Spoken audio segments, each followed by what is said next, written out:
my office.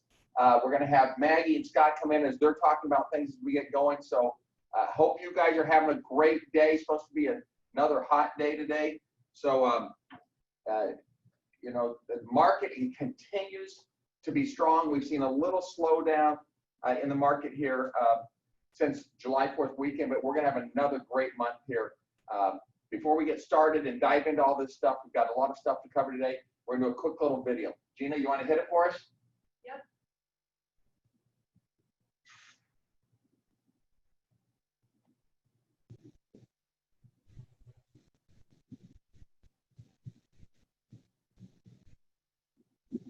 Brian Dyson. On September 6, 1991, Brian Dyson gave a speech at Georgia Tech University. This is what he said. Imagine life as a game in which you're juggling 5 balls in the air.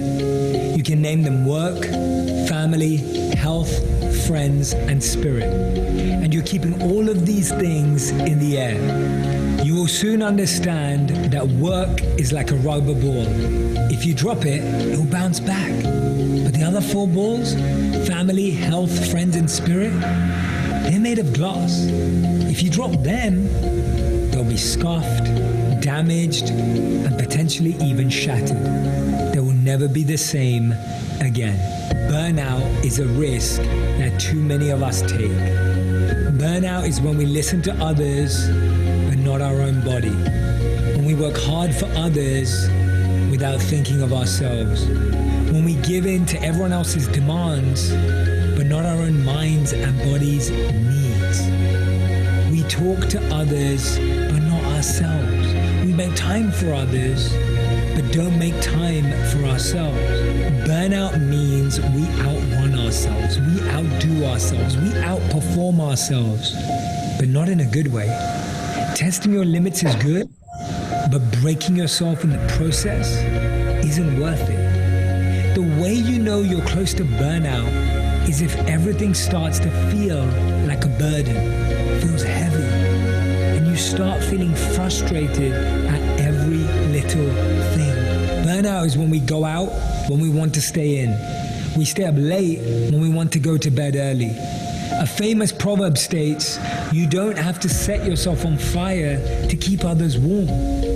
No one is thinking about you as much as you think they are.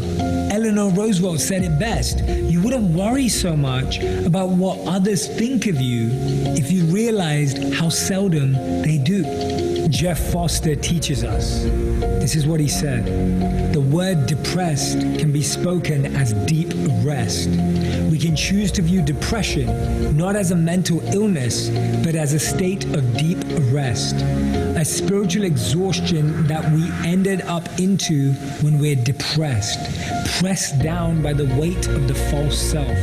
He continued, the master the mind made story of me. We long to stop pretending and express our raw truth, to give voice to our secret loneliness, our shame, our broken hearts, boredom, and brilliant rage. There is no shame in your exhaustion, he says. We're all exhausted. Slow down today. Allow yourself to rest deeply and weep and breathe and begin again, he says. It contains the seeds of new life. The soul usually knows what to do to heal itself. He teaches us the challenge is to silence the ego. We can hear the song through our bodies if we stop the ego from drowning it out. We can hear the soul through our pain if we silence the mind. Burnout is when you're running and you just need to walk. It's when you're chasing and you just need to pause. It's when you're driving and you truly need to drop. It's when you're pushing when you need to stop. Don't judge yourself.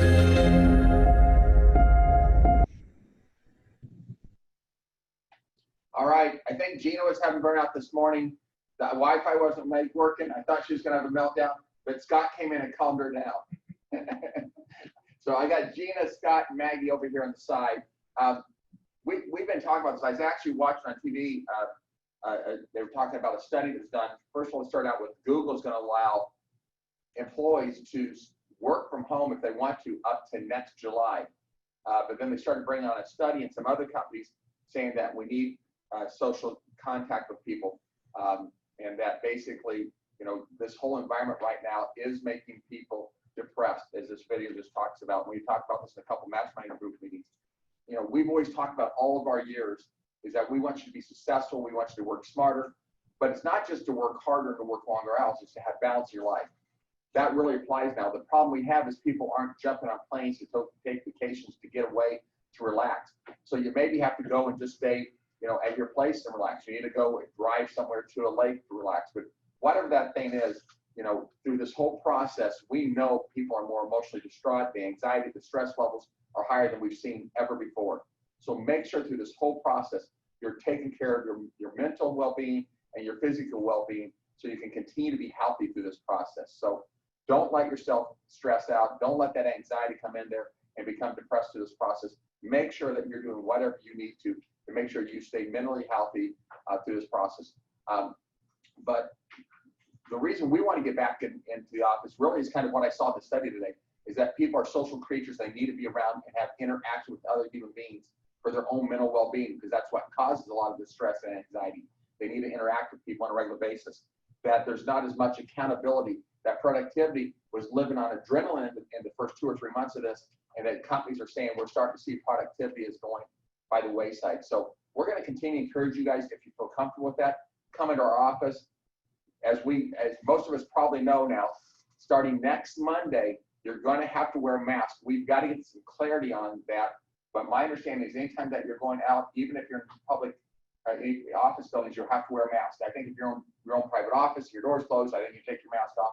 But if you're interacting with other people, even through office buildings, hair salons, places like that, my understanding is as of August 3rd, Monday, you will need to be wearing masks around here. So this is going to be something that's going to be with us for, I think, the balance of the year at minimum. We've got to get used to this new normal here during this time to make sure we're taking care of ourselves at the same time. So we're going to start out real quick by having Maggie come in. Maggie's going to talk about a couple things, and then we're going to have Scott pop in, and then I want to get on some things. Maggie, we did, I think, a webinar last week on Home Spotter. Is that what it's called? Boost. Home Boost. Boost. What's it called? Boost by HomeSpotter. Boost by HomeSpotter. Talk about it. Talk louder. Oh. All right. Talk louder. All right. I was distracted. Do a chat to Gina if you can't hear us in this process. So thank you. Yep. Maggie, kind of talk about that, and then Bonbon, we were talking a little bit about that also. Yep. So Boost by HomeSpotter is a product and tool that you guys can use. They're going to start to send out welcome emails, and then they're going to be offering training over the next couple weeks. But what it is it's a program where you can go and basically boost your listings for Facebook, Instagram, and then a little bit of web ads. So the biggest question we get is how is this similar, or how is this different from AdWords? Right. And so you would stick with AdWords. You would keep your 7-day listing. You would keep your zip codes. You would do all of those things. Boost kind of supplements what AdWords maybe is lacking. And that's going to be the ability to reach those consumers on social media. It is heavy Facebook and Instagram targeted. It's about 85% of those ads appear there. And then the other cool product with this is, like, if I'm a consumer and I click into your listing to see more photos or more information, after so many clicks, there's a capture, and it would capture, say, my name and my contact information. So at the end of the week-long period that you're running, you would have 15 to 20 people's names, phone numbers, emails, addresses that kind of expressed interest in your ad. So, and it's also a little bit more branded to you, branded to the agent. So AdWords, as I understand, it's really more web-based. And when people are surfing the internet and stuff like that, that's where the ads are going to pop up, and that's how you brand yourself. Yep. This is more social media branded. You guys had this at CBS, you said before. What was the most use that you got out? What were agents utilizing? What was the biggest benefit they were getting out of it? So agents were really using it for new listings and open houses. So once you have an open house, you can go online and boost that for a week. The cool thing with this that you can't do with Facebook now is it is a little bit more targeted. So, if I have a $750,000 listing, it's going to target within 15 miles of that listing's address. And then it's also going to look at a little bit of demographic information to target the right consumer, which you cannot do in Facebook anymore. So that's a success piece of it. And then again, new listings. So I would sign up for it, and we're going to be doing a lot of training on this, but I would sign up for it a week, 2 weeks at a time. And so that was the difference. AdWorks, you can go right on your listing, you can buy 5 weeks for $202, take them on and off. This is a week at a time, but it is only for one property, right? Correct. It's one property. It's a week at a time. It's $49. And then you boost the ad, and then you get all those results right to your email. So you can put in a marketing piece that we can send out to the agents, kind of saying, here's what the cost is, here's the highest and best uses of it, and here's how you sign up for it. We have a short video, or we can send it out in notes. We'll send out the video and then we'll put a marketing piece together maybe also. Yep. You wanted to talk about BombBomb. Yes. So we have a master contract with BombBomb. So if you're using BombBomb, or if you're interested in it, that's the video email marketing. So it embeds the video in your email blast. You can send it out via text. It's half price for our agents. I just need to know who's interested in that. So what's that cost? $25 a month. And normally if they're paying it individually, they're paying substantially more than that. Yep. Yeah, okay. So if you already have it and you've already paid, you'll get a credit. If you're interested in it, it will reach out to me. Either way, you let me know. Once we get 50 people, which we already have 38 using it, once we have 50, we'll get that $25 a month amount. So Perfect. It's a good deal. Couple things. You've been working on the flyers for the Super Saturday. And by the way, guys, we had over 1,000 people here on Saturday. When's our next one, Gina? August 8th, Saturday morning, August 8th, 8:30 to 10:30. We've heard some great creative people ideas out of this. A number of agents are here. They use this as a vehicle to reach out to people in their database that they knew were car buffs. We had, we believe honestly more sports cars, classics, expensive cars at this show than we've ever had in Omaha. It was crazy how popular this was, and it was outside, so people had the ability to keep their space amongst each other if they wanted to. And so we've even created t-shirts. We sold out of those. We're doing more t-shirts. We actually found kids and women even like them, so we're making pink t-shirts. So please use that as a vehicle as an excuse to reach out to people in your database that like this type of stuff. But we had some people here that said, you know what I love doing is invite some of my people that are car people, and then right after, maybe invite them up to use them in one of the conference rooms or my office or something like that, and do a mini client appreciation party. We can't do these big client appreciation parties, so we've been talking lately, how do we break this down to have smaller groups and do things like that? And I think the car show is one of those things that we talked about. The other thing we've been talking a lot about in our mastermind groups that we're working on right now, we don't have it finalized, I hope to have it finalized here in the next week, is we were talking to some of these mastermind groups that people were selling their $250,000 house, and they had $50,000, $60,000, $70,000 worth of equity. And so we're like, okay, your $250,000 house that you were at a 4% interest rate on, that has a $200,000 mortgage, if you sell that and you move into a $350,000 house, and you still put the same $50,000 down, so now you have a $300,000 mortgage, what was your monthly payment on your $200,000 house at the 4% interest rate, which is a realistic number for those people that have not refinanced? Now you're moving $100,000 up in price range. What's your new monthly payment at 2.75%, what today's interest rates are on this $300,000? Basically showing the buying power, because what we've been talking about with everyone is the incredible amount of equity that the vast majority of people have in their house. Anyone under 350 probably has got some great equity if they bought that thing, 2-3 years ago. And quite honestly, even over the last 2 years, there's been a lot of equity. We're also seeing this $800,000 plus market, especially those that have, I'll call those entertaining living spaces on a lake, pools, those type of things. Those houses are going crazy right now. So we're going to work on getting a couple marketing pieces together. We've already had that marketing piece. It's sitting on my desk over there right now that we did with Prosperity, showing that, the buying power of an interest rate at this versus this versus this, showing that at 2.75 what it is, that if it goes back up to 3.5 or 4.25 or 5, how much they can buy for a house. And that becomes pretty powerful. So we're going to play with these low interest rates and try to get some marketing pieces out to you guys to help you do that. Marketing still, we're trying to continue to get more out of the box, more creative on business cards, on logos and stuff like that. So anything that you want to talk about marketing or tech that is important for these guys to know? Look, just remember, Dylan and I can help you guys with marketing. So reach out, marketing@BHHSA&B. We can do everything from logos to listing presentations, buyer's books. We've kind of done it all lately, so we're here to help. Perfect. And text up, don't click on phishing attempts. That's what I wanted you to talk about. Okay. Did we, or maybe I was gonna talk about phishing attempts. Talked about that we did have, that was the other thing I did. We had like 15 agents on a real, this was not a test or anything, that did do that. So thank God we have MFA. I think for everybody in the organization, talk about how that's actually saved them, and the 15 people that did this real phishing attempt. You walk through that, and what do they need to be careful of? And not just at work, because these are work, but be careful in their own personal computers also. Absolutely. The email was basically the IT department is holding 15 of your messages, and you need to click here to get those messages. So we had about 15 agents that clicked on that link. A handful of those agents did then enter their email address and password. So just remember, we're not going to do that. We're never going to ask for that information. If there's something like IT related or phishing related, it's going to come from me. It's not going to come from a generic email account. And then the MFA is the two-step authentication. So what that does is it prevents somebody from logging into your mailbox. So, and we're at 100% with agents, so we're good. The key here is do not click on an attachment Right. or a link in the body of an email. Correct. If you are not 100% sure what it was. Exactly. If you're not expecting it, you don't know what it is always better to double check. And why I was surprised about that, I was surprised about the 5 people that clicked on the one that said, if you think Scott is sexy, click here. So I would like to know who those 5 people are, because, I mean, obviously that was a fake email.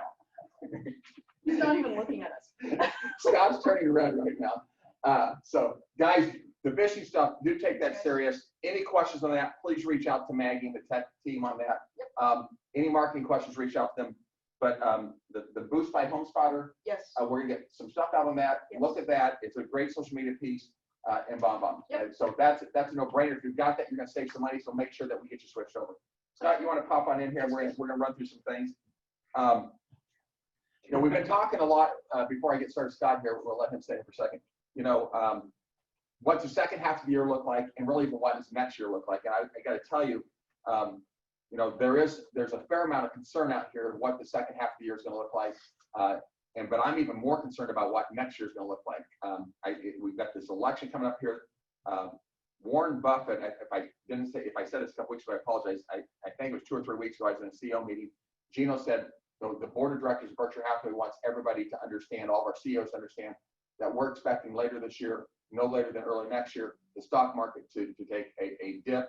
That you know, basically investors, companies are not being realistic of how their numbers are being affected, and really what earnings are going to come in at.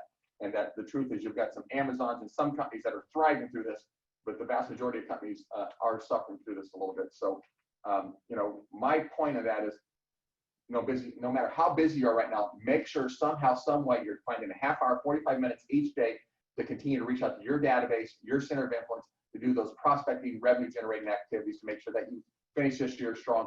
And the second thing, which real estate agents are not the greatest in the world at doing, is make sure you're putting some money away, guys. Put some money away. So if we do hit a rough patch here over the next year or two, you're going to be able to survive that. But remember, there's always a flock to quality. Those of you building relationships, nurturing those relationships, getting together with your people are going to win. So we'll talk a little bit more about some things that we're seeing that people are doing to help them continue to grow the business.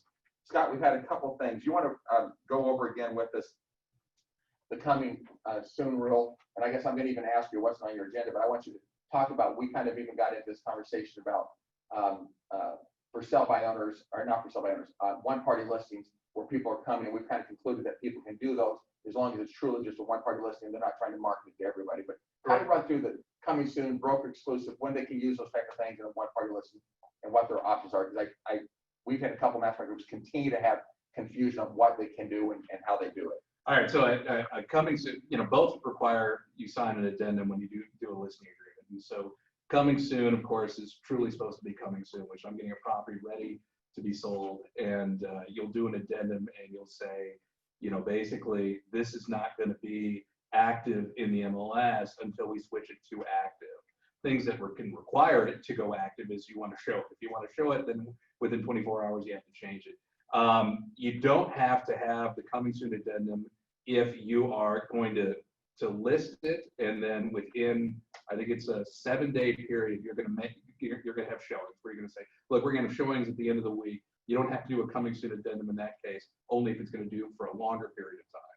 You can't show it during that period Right. of time, but you don't have to do the addendum. That's kind of the point. So you could say, look, showings will start next Friday if it's a Monday listing, and you're okay. And then for coming soon, of course, that's the big thing is if you're going to show it, then you're going to have to go active. And you got to let everyone. So Everyone's got to look so at if it, you have right? it coming soon, Right. and 5 people called you or 10 people called you, and show it to one person. You got to reach out to all those other people. You got to make that available, active to all parties. Right. And so coming soon is in fact the no-show status. Now that is what they call it, because it is in fact the status in the MLS as no-show. And that's what it means, no show. And so the benefit of being on the no-show addendum is that it does not accrue days on a market during that period of time. So that's no-show. Broker exclusive. Broker exclusive means exactly that. It's only for your own brokerage. So you'll do an addendum, meaning you can't advertise it outside of the brokerage. You can't talk about it outside of the brokerage. You can only send mailers directly within your brokerage, and you can show it. That was one misnomer. People like, oh, you can't show it. You can show it as long as it's within your own brokerage. Yeah. If an agent from outside of the brokerage wants to show it, then you have to go active. You've got to switch it over and have to go something else. Now, there's a little area that gets a little confusing, which is one-party listings. And, technically, if you looked at the no-show rule and the broker exclusive rule, one-party listings don't really fit into either one of them. But we've got clarification from the MLS now that says it is okay if your seller calls you up and say, hey, the agent came over by, they want to show the house, will you represent me? Okay, that's a true one-party listing. That's perfectly okay. And there's no problem with that. You can do a quick no-party listing. You'll send it to one person. If it's going to go beyond that, you don't sell it to that person. Right. Then you're going to go active on the market. And I think in real life examples, we had one from Dodge, we had one from PJ Morgan. We had a couple people in the MLS saying, if you've got this, reach out to me. And some of our agents saw that, Right. and got a hold of a potential seller that was not listed. And they said, yeah, I would do a one-party listing. And so that one showing only, Right. those were people outside the organization, and it was specifically for that one only, so they didn't have to go list it. Right. And if that person bought it, that was great. If not, there was nothing, it wasn't listed, and it was just back off the market. Right, exactly. Back to broker exclusives, one of the things I really want you guys, as you're talking to your database, because I know you're all doing it every single day, right? Because you're great agents. And there's some of people saying, I'm going to wait and list this fall, or I'm going to list next year or next summer. Now, we've had a couple people with some great success and basically saying, listen, one was a $900,000 house. We've had some $200,000-$300,000 houses talk about, listen, this market is crazy hot right now. You may not get this money anymore. If you look at the equity you've got on the table, if you look at the buying power that people have, why would you not let me just do maybe a broker exclusive? So people went out there and thrown that on broker exclusive, saying the house is not exactly ready to be sold right now, but they're letting me throw this out as a broker exclusive. And we've had 3 or 4 people sell their houses that way, including one agent did about $1 million deal that way by putting it on there. Someone that said they were going to list next year. So let's stimulate conversations with sellers, right, homeowners, about the possibility of selling their house and moving up. And that burden, I think, really falls on us to open those doors, because we assume everybody knows that they've got a lot of equity if they bought a house for $200,000 5 years ago. They don't. We assume everybody knows interest rates under 3%. They don't. So let's make sure that we're stimulating those conversations out there. Scott, guidance for social media. We've had some conversations with Greg Lemon at the Real Estate Commission on that of what they can and can't do if they're promoting if they're promoting District 66 listings, Right. or Millard listings, or something like that. Can you walk through what they can and can't do, and when they're putting a link to that house, how that has to work? Right. So a lot of times we saw people saying, hey, this is a really cool listing, and then they almost act like it was their own listing. It was pretty intentional that was kind of the plan, which was draw business to them, not like it was their listing.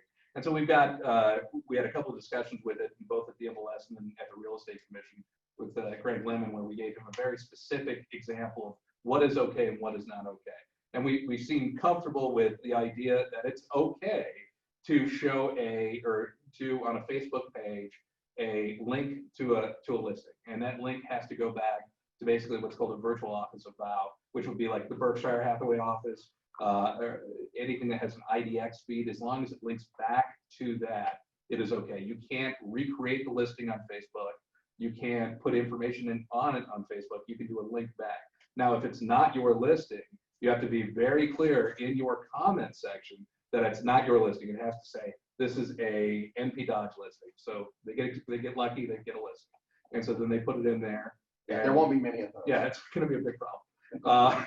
It's a There's a lot of verbiage, courtesy of MP. courtesy, anything, you want to be very, Listed by, provided by, so Right. you do have to put in some disclaimer that it's another broker. it has to be obvious that it's not your listing, that you're showing a listing from a different company, and you have to note it's their listing. And so in that case, in the comment section, you're not allowed to go into a lot of in-depth description, because that's what the link back to your basic website is for, to give the description of it. So it's okay, according to the Real Estate Commission, to say something like, this is a really cool listing, look at this link here, this is a listing courtesy of NP Dodge. That would be okay, that won't be a problem, and you don't have to get permission from the other brokerage. Now, if you want to do all of that, and you want to describe it and go into in depth with it, then you need to get permission from the other brokerage. And not the other agent, the other broker. The broker, you'd have to get, Because we had in the past some people they had some permission from some Nebraska Realty agents. Andy was not okay with that. I got a call from Andy, he's saying, I don't care if the agent gave permission, Yeah. I'm not okay with that. So it doesn't matter if you get it from, it doesn't matter what brokerage it is. If you get it from an agent and a brokerage, you ultimately at the end of the day have to have permission from that broker. yeah, one of the managing brokers over there signs off on it would be okay. Perfect. I think there was one last thing. Multiple offer The new mobile offer addendum, yes. So yeah, we've revised the multiple offer addendum. You can't see this, but it's now in .loop. What we did in it is that we've been very concerned with all these bidding wars resulting in people not getting home inspections, not getting radon tests, not getting that stuff. And the best way, truly the best way to protect themselves in that case is to get a home warranty.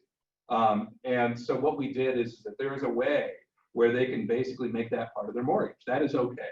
And so if we've got a buyer who's going to have a mortgage, what we've done within here is that we have created in this form an option. It's an option, it's not required.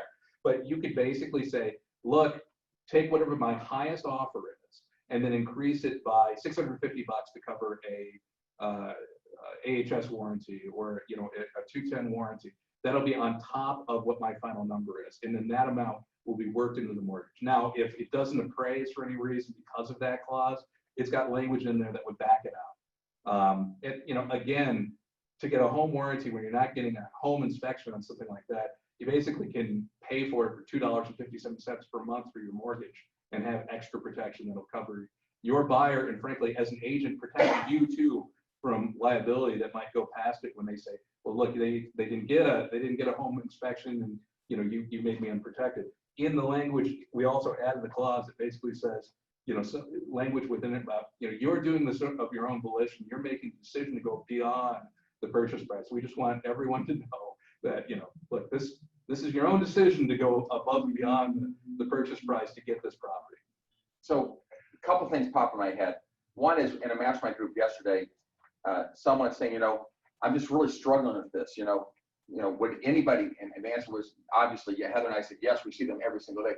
Would anybody, have someone pay $20,000 above list price and waive the inspection and put verbiage in there saying that they'll pay $5,000 or the difference between the appraised price as long as the price is at this versus that? And so I think we're putting some verbiage together right now on that. Has Heather talked to you about that?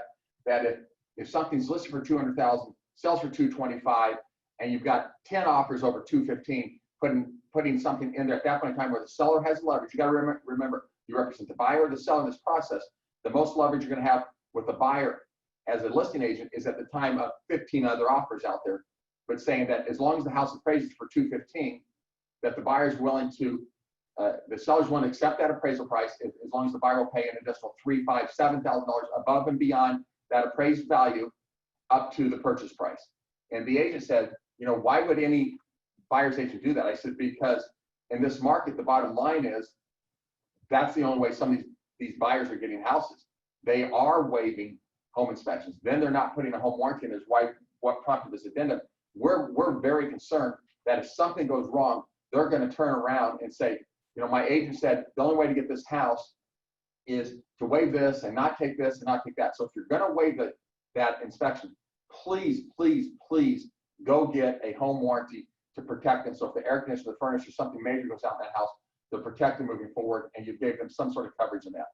But we said 5-6 years ago, I remember sitting in mastermind group meetings, and this conversation was, you know, the market's so crazy, I can't believe houses are selling for, you know, we're talking then $5,000, $10,000 over list price. Should I have my person wait till next year? Well, here's what we found year after year after year after year. The truth of the matter is why it seems like today they may be overpaying for that house. The truth is we found year over year, they really haven't overpaid for the house, because every single year over the last 7, 8, 9 years, the houses in this first time, second time, you know, move up buyer price range has continued to go up. And here's the simple reason I believe. We can't ever guarantee that the house will never go down, right? We don't have the ability to do that. Interest rates go up to 9%, 7% interest rates. House prices are probably going to go down. I don't think that's going to happen. I think the Fed's going to control interest rates here for the next 2, 3+ years. But what we've seen is it's simple supply and demand.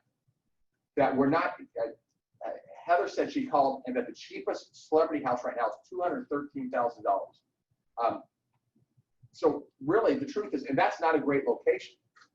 The bottom line is you're not having any new houses being built under $225,000, $250,000 for all practical purposes. So someone goes and buys a house for $195,000, $210,000, $225,000. The truth is they can't afford, because of the cost of labor, land, and materials, to build another house for $225,000. We're not putting any new supply into the marketplace. We've seen history show us year after year that houses that what we think are overpriced, if we were to tell our client to wait till the following year, they would have ended up paying more for that house. So we do believe that there's probably some stability in anything under $250,000, $275,000, just because of the lack of ability of builders to be able to go in there and build new houses in those price points. Does that make sense? And if they're going to build a house under $250,000, $275,000, it's not going to be in the location of the houses you're looking at that are older houses in regards to convenience, to shopping, you know, work, and all these other things you're doing. Any thoughts on that, Scott? Yeah, I mean, when the prices are going up 5 or 6% per year, it doesn't really matter if you're holding out for 3 years, you're going to cover that plus more. Yeah. And so the bottom line is, you know, Scott said we want people to acknowledge that they're making the decision to do this, to pay over list price and stuff like that. But we've got to explain that. I had a conversation a couple weekends ago that was bothersome to me, is if you've got somebody appraised for, that is approved for $210,000, please do not be showing them $210,000 houses, right? Because what's happening here is they're not going to buy a $210,000 house. Maybe if you show them for sell by owner, they'll maybe get a $210,000 house. But if you show them something listed in MLS and all they're approved for is 210, and you keep showing $210,000 houses, and they keep writing $210,000 offers, they're going to get frustrated. They're going to get upset with you. You really should be showing them probably 190, no more than $200,000 houses, and maybe even 180 houses, because we're seeing houses sell $25,000 to $30,000 over list price. So we've got to explain to people, because this is illogical. If you walk into Nebraska Furniture Mart or Best Buy or a store, right, to buy a car and say, I'm going to pay you full price for the TV, for the couch, for the car, you're going to walk out of there with that item. But in the real estate market today, and these price points under $350, if you offer full price, the odds are there's going to be 15 other offers above yours. So you need to explain to them, here's what's going on in the market. Now, one of the problems in this that I've heard from people is they're like, well, their parents saying don't pay over full price because they bought a house, and the truth is they really should be getting it 2, 3, 4% less than list price. That's not the world we live in. So we've got to educate our consumers, our clients, on what's going on in the marketplace. And they're going to be really upset with you. You're going to write offer after offer after offer if all you're showing is what they're approved for, and they're writing full price offers. You need to explain that they're going to write more than full price offers, one. Two is if this is all they're approved for, they need to be looking lower than that, because these houses are selling for anywhere from $10,000 to $30,000 above list price. And you're going to end up losing them as a client if you don't walk through this process with them. So please make sure that you're preparing them for the facts and the reality of what's going on in the marketplace. Mark, anything, or Mark, Scott, anything else that you've been working on with us? I guess we haven't wrapped up the contract, but we've got a verbal agreement with both 210 and AHS. Continue on, yep. That through December of next year, we think this is a big win. It was something very important to us. It was actually important to them too, for them to continue to get more capture, was that we continue to have that free seller coverage for both 210 and AHS in that listing period. Correct. And So we're going to maintain what we have, but we got to drive it. We got to sell a lot of these to make them happy. And yeah, they are losing money on every single time they pay something. They're paying things out, and then all of a sudden nobody's buying a warranty. Obviously, it doesn't take a brain surgeon to figure out that's a money loser for them. So we find a lot of value, especially in this environment where people are not doing home inspections, to get this coverage from these guys. So, be mindful of that. Let's make sure we're protecting our clients in the process. Thank you, Scott. All right, thank you. Couple other things I want to walk on over here is what are we doing? We can't do client appreciation parties, right? We can't go over to pitch and rent out the rooftop and have 200 people or 100 people there. We can't go do these, rent the movie theater and have all these people there. So you've got to start figuring out, how do I do small groups of if I'm outside, obviously we know it's safer than inside, of 4, 5, 6, 7 couples in outside spaces. Somebody said they had a food truck come in for their neighborhood, and they didn't even pay for the food trucks, but they brought coolers with the pop, the water, the beverages, and they brought people together. People, remember what I said a couple months ago, Seth Madison said, the number one thing that's important to people right now is a sense of belonging, community, connection, relationships. He calls it the togetherness cluster. People want to belong to things. People want to get out and socially interact with people right now. They want to be safe, but we need to figure out, how do we do smaller group gatherings? How do we do client appreciation parties in a different way than we had before? We need to continue to make sure that we're staying engaged with those people. That's part of our database, so we can have those great, strong relationships. So try to get out of your comfort zone and figure out what you need to do to touch base with those people and do that. What we are seeing is big wins. We can't really do a lot of door knocking. Now, we did have someone yesterday saying they were doing door knocking with a mask, and people were okay with that. So I'll leave that up to you. But if you're going to do it with a mask and be careful about it. But pop buys, taking something to them, we're seeing great success on that, right? They're doing that. Some people are doing that kind of in lieu of client appreciation parties. The shitty letter, we had Amanda Sway start this off, and she continues to get tons of business from that.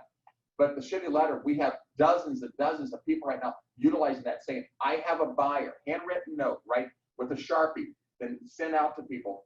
It's called the shitty letter again because it doesn't look professional.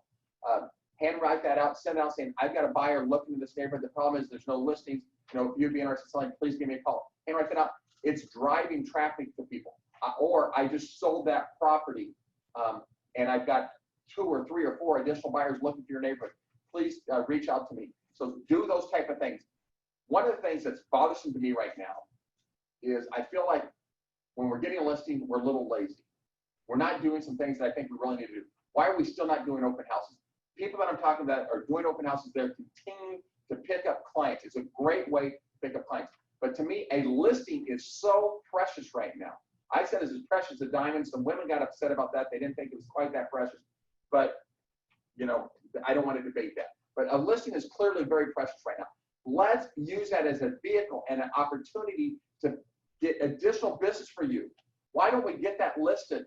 Get it listed on Thursday, get it put into the MLS on Friday, do a nosy neighbor Thursday night as an opportunity to meet other neighbors that may be possible sellers.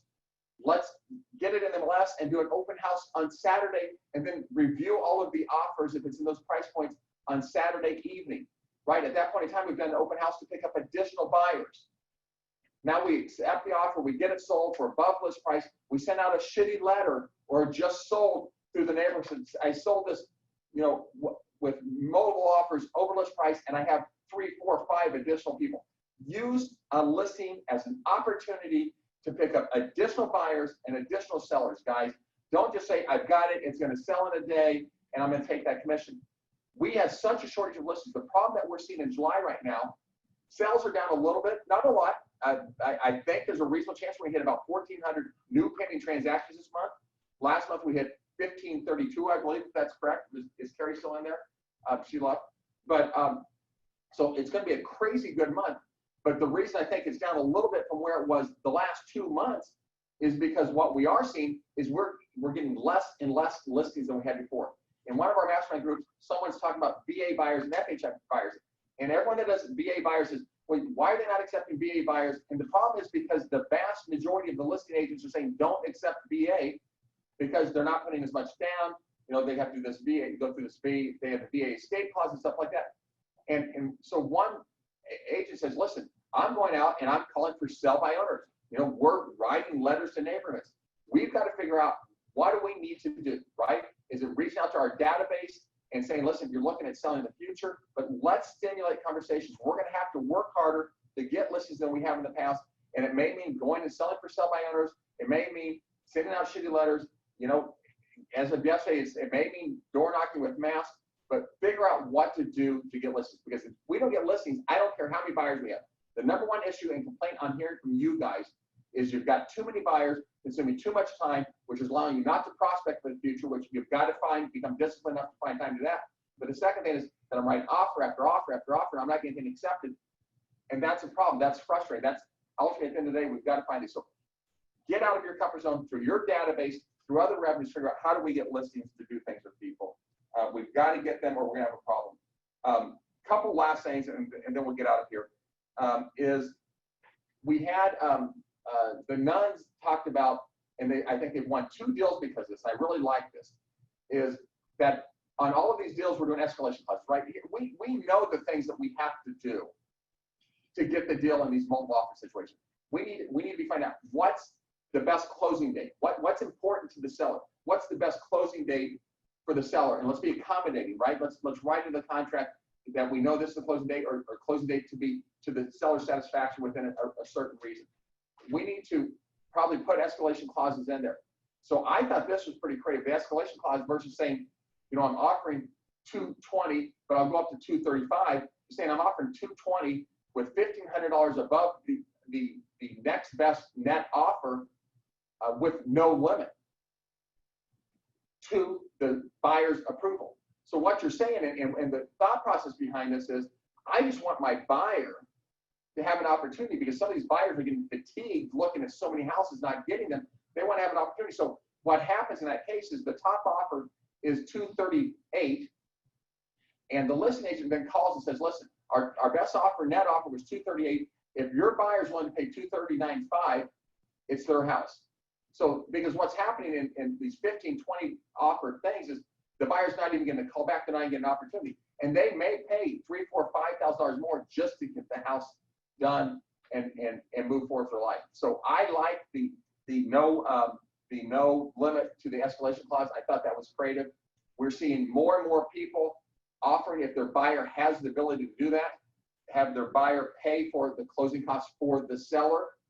Lots of listing agents are not understanding that. So if you put that clause in there, make sure you reach out to the listing agent so they can comprehend and understand that you're not asking for the seller to pay the buyer's closing costs. In fact, the buyer is going to pay the seller's closing costs. What does this do? If you got a $235 offer and you're paying $5,000 of the seller's closing costs, basically what you're doing is, instead of having a $240 offer, you've now got $235. You minimize your risk of an appraisal not working out. We are seeing over the last 45 days, and we were not seeing this 2-3 months ago, we're seeing tons of things that are not appraising out. So make sure that when you've got a house selling for $20,000, $30,000 over list price and you didn't have comps for it, the appraisers don't have comps for it, you're getting them all of the multiple offers you have, all the improvements made to that property, everything you can to support that sales price to make sure this thing gets appraised out. But again, I'm going to go back, and Scott and Heather and I will continue to work on getting an addendum out there, basically, or some verbiage out there, not an addendum, some verbiage out there saying, you know, as long as the house sells for X, that the buyer is willing to, the seller's willing to accept that, as long as the buyer is willing to pay X dollars above and beyond that price, $3,000, $5,000, $7,000. Point that came up in the mastermind group yesterday is, you need to, as a listing agent, make sure that they have proof of those funds, not only for their down payment, but for those additional funds that they're willing to say that I'm paying 5 or 7 or whatever X dollars over the appraised price if it does not appraise out. So guys, let's get creative. Let's keep reaching out to people. No matter how busy you get in your calendar, remember this, 3 things always should be in your schedule. Your personal life, right? So we don't have that burnout. Doing exercise, doing date night, doing things with your kids. Make sure that that's part of your schedule. You know, playing tennis, whatever it is that's important to you, your personal life, your vacation time, that needs to be part of your schedule. There's always in the schedule, it seems like, the instant gratification, the business now, the buyers and sellers working with now because we get paid on those sums. But the thing that seems to suffer the most throughout all of this time as we get busy is our future business. And if we're going to have a good second half of the year, if we're going to start next year well, you've got to continue to build and nurture those relationships. Because we do believe, whether it's the second half of this year or sometime next year, there's going to be a slowdown in the marketplace. So one of the things that I'm looking here at the participants, I'm not seeing it get over 235 or 135 today. We were getting between 350 and 391 participants for these Zoom calls initially. We start seeing this on mastermind calls. We start seeing this in everything. Our participation is really literally 1/3 of what it was when we started these Zoom calls. So I would like you guys to send some feedback and an email back to Gina and I, you know, as we continue. We're not going to do these every week just because our participation numbers have dropped so much. Now I understand it's summer, people are busy, a lot's going on, but we do really believe with all of our heart and soul that Zoom calls are not as effective as the face-to-face. We've seen this firsthand over the last month in our mastermind groups. Our mastermind groups, we had about 10 people, I think, which is the most we've had, show up live, and we had 3 or 4 or 5 that were virtual yesterday. And the engagement, the interaction, the excitement, the collaboration, the idea sharing, we have found without exception when we're getting face-to-face in the conference room, and we're opening up bigger conference rooms so people are being able to stay apart from each other, wear a mask if you're comfortable. I think as of Monday, we're going to have to wear a mask anyway. We are finding the engagement of getting face-to-face is much more vibrant and engaging. And so we're going to continue to do that throughout the balance of the year. We will offer, when we do sales meetings, we'll offer it Zoom. I don't know if there's going to be a time where we're going to be able to get together face-to-face. Just last night, I had some people text me, are we doing face-to-face? I want to get back to normal. And we're just saying right now with the spike, we're not. So guys, we're going to keep moving forward. Stay focused. Take care of yourself, your mental health. Make sure that you're taking breaks, whether it's a vacation or whatever, and then sales convention registration. So there is bulk registration. I'm trying to get some clarity. Chris Stewart is going to be on my, every 2 weeks I do a CEO call with about 8 other large Berkshire Hathaway brokers about bulk registration, what's going to be happening. They are right now still planning on doing convention in Vegas.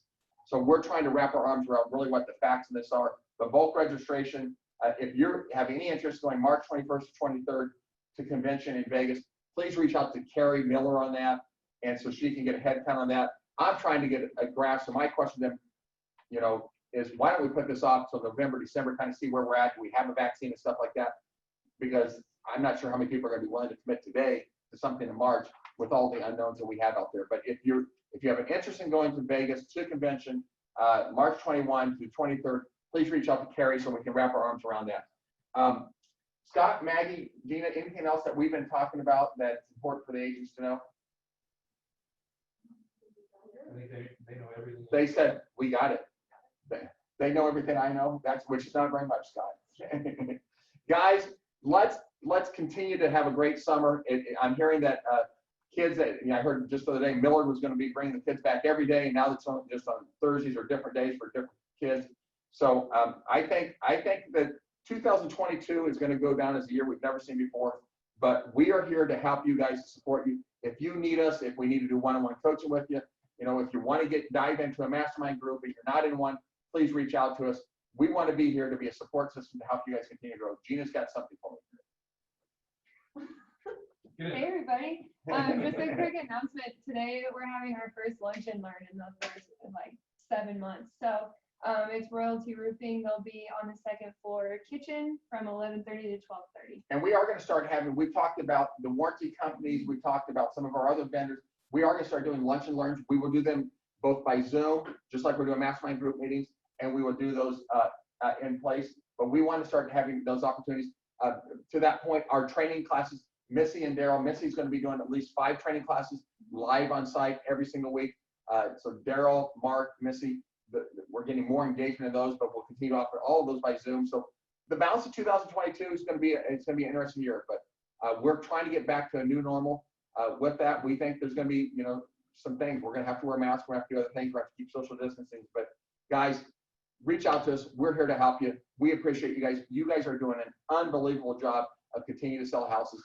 But keep hammering away, keep prospecting, keep building and nurturing relationships. Have a wonderful day. Thank you. Thanks.